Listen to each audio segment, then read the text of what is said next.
Tuition पहुंचने से पहले उसका भाई पहले ही घर जा चुका था, लेकिन बच्ची ट्यूशन में पहुंची नहीं। लगभग 15 मिनट के अंदर घटना कारित हो गई। उसके द्वारा घटना के तुरंत बाद जाकर घटना उस समय जो कपड़े उसके द्वारा पहने गए थे उनको धोने का प्रयास किया गया। बच्ची जहां अपने भाई को लेने जाती थी वो और इसका जो घर है वो उसी जगह पड़ता है, मुश्किल से 20 मीटर की दूरी है। नमस्कार, मैं अंकित सिंह और आप देखना शुरू कर चुके हैं बुलेट न्यूज़ टीवी। देखिए, जहां बताया जाता है कि बिहार में तमाम योजना और प्रधानमंत्री मोदी जी के भी द्वारा यही बताया जाता है कि बेटी बचाओ बेटी पढ़ाओ, और तमाम नेताओं के द्वारा ये योजना चलाए जाते हैं। आज वहीं पे जो है बीते 2 दिन पहले जो है वो रोहतास जिले के नासरीगंज थाना अंतर्गत एक गाँव में जो है एक नाबालिग लड़की के साथ जो है एक दुष्कर्म किया जाता है। जो दुष्कर्म करने वाला होता है वहीं जो है उसके शव को लाकर गाँव वालों के बीच में रख के हल्ला करता है।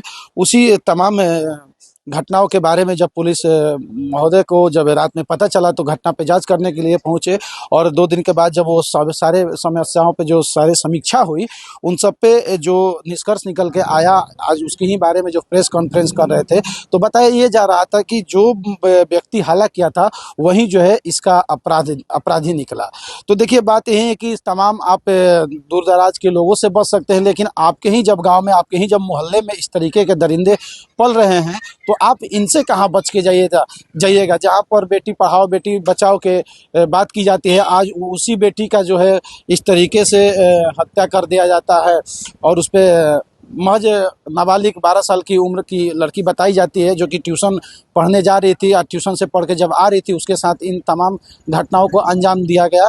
तो देखिए, वहीं से सारे मामलों पे जो है पुलिस अधीक्षक महोदय रोहतास जो है प्रेस कॉन्फ्रेंस करते हैं, और ये प्रेस कॉन्फ्रेंस में क्या कुछ बताते हैं वो आप वीडियो में देखते रहें। थाना क्षेत्र में एक घटना प्रतिवेदित हुई थी जिसमें एक नाबालिग बच्ची की गला दबाकर हत्या की गई थी और उसके साथ दुष्कर्म करने की पुष्टि हुई थी। घटना के जघन्य प्रकृति और गंभीरता को देखते हुए घटना के तुरंत बाद एक टीम बनाई गई थी एएसपी विक्रमगंज के नेतृत्व में, जिसमें डीआईओ की टीम, महिला पदाधिकारी और एफएसएल के जो विशेषज्ञ उनको शामिल किया गया। घटना के बाद जो पूरे तथ्य सामने आए उससे ये बात स्पष्ट हुई कि जो नाबालिग बच्ची थी वह 7:30 से 7:35 के बीच में अपना ट्यूशन ख़त्म करके अपने ट्यूशन के ही साथियों के 3 और साथियों के साथ निकली, और कोचिंग से लगभग 500 मीटर दूर उसका भाई दूसरे टीचर के पास पढ़ाई करता था जिसको लेने के लिए वो जा रही थी। लगभग आधी दूरी तक वो अपने दोस्तों के साथ थी। उसके बाद उसके बाकी दोस्त अपने घर चले गए और लड़की अकेले अपने भाई को लेने जा रही थी। लेकिन उसके ट्यूशन पहुंचने से पहले उसका भाई पहले ही घर जा चुका था, लेकिन बच्ची ट्यूशन में पहुंची नहीं, और उसी बीच बच्ची गायब हो जाती है। और 7:55 के आसपास बच्ची का शव उसी रास्ते में गली में नाली के किनारे एक व्यक्ति द्वारा देखा जाता है।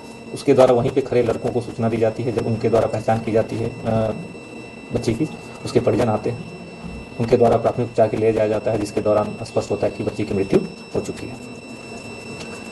घटना के बाद जो है वहाँ जितने प्रत्यक्षदर्शी साक्षी थे उन सबसे पूछताछ करने पर स्पष्ट हुआ कि उस गांव का ही एक व्यक्ति उपेंद्र राम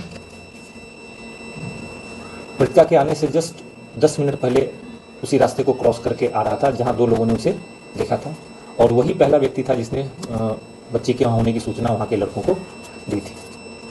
उसके बाद जो अन्य साक्षी थे उनके द्वारा भी उसकी गतिविधि उसी इलाके में हुई होने की बात बताई गई, और पूरा जो घटनाक्रम है वो लगभग 15 मिनट के अंदर घटना कारित हो गई थी।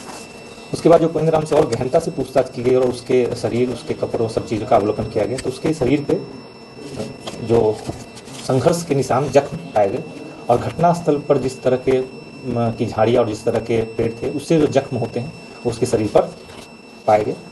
इसके अलावा उसके द्वारा घटना के तुरंत बाद जाकर घटना उस समय जो कपड़े उसके द्वारा पहने गए थे उनको धोने का प्रयास किया गया। इसकी भी पुष्टि साक्षियों द्वारा की गई। इसके अलावा उससे पूछताछ में जितनी बातें आई और घटना स्थल के आसपास जितने साक्षी थे सभी के द्वारा स्पष्ट रूप से बताया गया कि जो घटनास्थल है उस समय सिर्फ इस व्यक्ति की ही गतिविधि थी, और इसके द्वारा ही घटना कारित करके बच्ची को ला कर रखा गया, और उसके बाद किसी को इस पर शक नहीं हो इसलिए इसके द्वारा ही इसकी सूचना देकर उस तरह का माहौल बनाने की कोशिश की गई। घटना के बाद भी इसकी गतिविधि जो है साक्ष्य मिटाने की रही, जिसकी वजह से इससे पूछताछ के बाद गिरफ्तारी की गई। इसके कपड़ों पर भी जो घटना से संबंधित साक्ष्य हैं वो संकलित किया गया है एफएसएल टीम द्वारा, जिसको एफएसएल में जांच के लिए भेजा जा रहा है। इस प्रकार इस घटना में संलिप्त उपेंद्र राम, पेशर भवन राम की गिरफ्तारी की गई। इस व्यक्ति की ही के द्वारा ही यह जघन्य अपराध किए जाने की बात अभी तक के अनुसंधान में सामने आई है। बाकी हम लोग इसमें जो सारे वैज्ञानिक साक्ष्य संकलित किए गए हैं उनको FSL भेजा जा रहा है, जिनके विश्लेषण से इस कांड में जो अनुसंधान है वो अपने आखिरी अंजाम तक पहुँचे। सर ये घटना क्या अचानक होता है ये पहले से आया था? देखिए, आप घटना से निरीक्षण करने से पता चलेगा कि जो बच्ची जहाँ अपने भाई को लेने जाती थी वो और इसका जो घर है वो उसी जगह पड़ता है, मुश्किल से 20 मीटर की दूरी है। इसके आने जाने का रास्ता और उसके आने जाने का रास्ता दोनों क्रॉस होता है, जहाँ यह संभव है कि इसने पहले भी उसे देखा होगा और उस दिन इसने इस घटना को अंजाम दिया है। पहले से कोई संबंध नहीं था दोनों? एक ही गांव के हैं, घर ये बहुत ज़्यादा दूरी नहीं है, ये जानता था पीड़िता को, इसमें ये चीज़ स्पष्ट है।